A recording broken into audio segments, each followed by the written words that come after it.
Hey guys, it's Vampire Mike from SegaCityUniverse.com. Stella Doro, my co-host as usual. So, I wanted to play something different lately. I really love the movie Jacob's Ladder, and everyone always said that Silent Hill took a lot from the ambiance and the imagery from the movie. So, I wanted to play Silent Hill 1, but to bust out my PlayStation 1 and pick up a copy or whatnot, I'm not really big on digital stuff. I like having physical media. I figured it really wasn't worth it, and I watched the first film. I saw the first film and I really liked it. So I picked up for the original Xbox Silent Hill 4. I know I'm starting at 4 instead of 1, but Silent Hill The Room, which is 4. And this was, I think, the last title they made with this main core Silent Hill group called Team Silent. There's going to be some slight spoilers, or actually there's going to be all spoilers, so if you haven't played it or you still want to play it, don't listen to this anymore, just cut me out. But if you don't care and you want to hear my bullshit, or you've played it and beat it, then it's fine. So the game starts out that you're this guy, Henry Townsend, and you wake up in your room and it's kind of dingy, but you know, it's a little apartment, and your door is completely chained shut, and there's like, it scares the cat, as you can tell.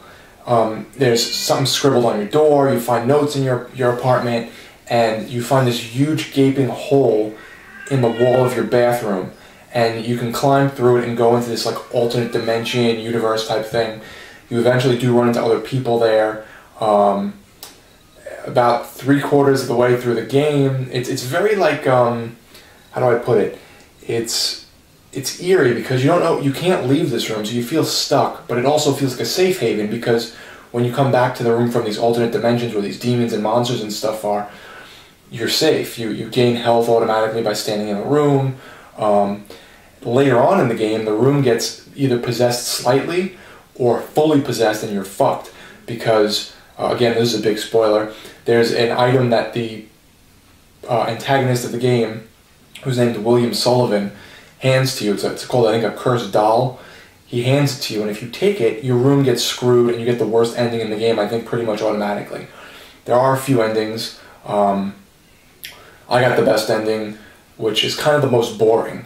There are better ones when you do worse, or when you don't depossess your room, so your room gets possessed and you have to use like holy amulets and like, what's that thing? There's amulets and candles. I think there's like special holy candles, and if you light those, the possessions go away.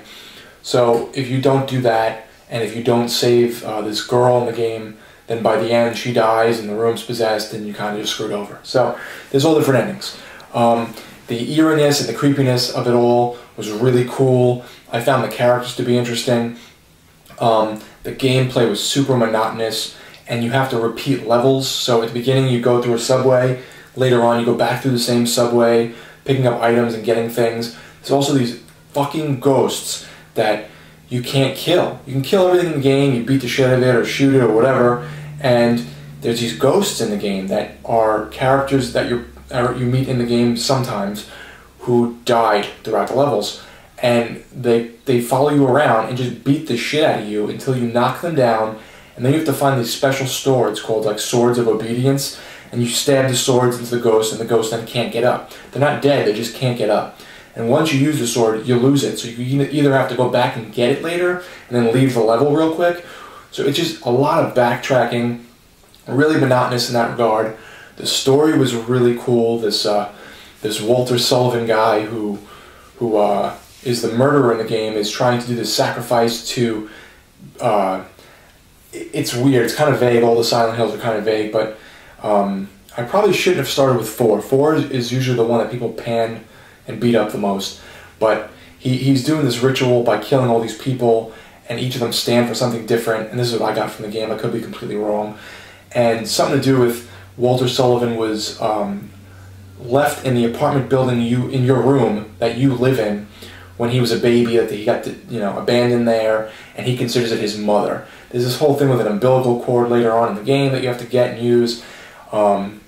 So he was abandoned there, and he considers the apartment his mother, and you have to like stop him from he actually kills all these people anyway, but you have to stop him killing you and this other character that you're with later on. Her name's escaping me for some reason. She kind of annoyed me. That's the other thing. This broad follows you around the whole game. I mean that in a nice way. I'm not anti-women by any means.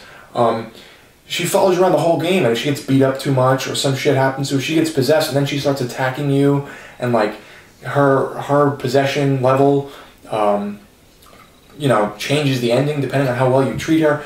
So it's just between the babysitting of this woman you have to like practically drag around. It's like if I wanted to play Ico, I'd play it. The backtracking to the same levels, these fucking ghosts that you have to stab down with a sword. I like the story, I like the ambiance and the eeriness of it all. The characters are really cool, the endings were interesting. I would give the game about a 5 or a 6 out of 10. I liked it, but if they really got rid of some of the monotonous bullshit, then I would say it's definitely worth a play. If you're into the Silent Hill series, you're probably going to have to play it anyway, but otherwise I would probably say skip it. The people I've spoken to that like the series even have not even completed this game because they found it to be too monotonous and annoying. Between that and the possessions, you have to keep, you know, getting rid of these possessions in your house with holy objects.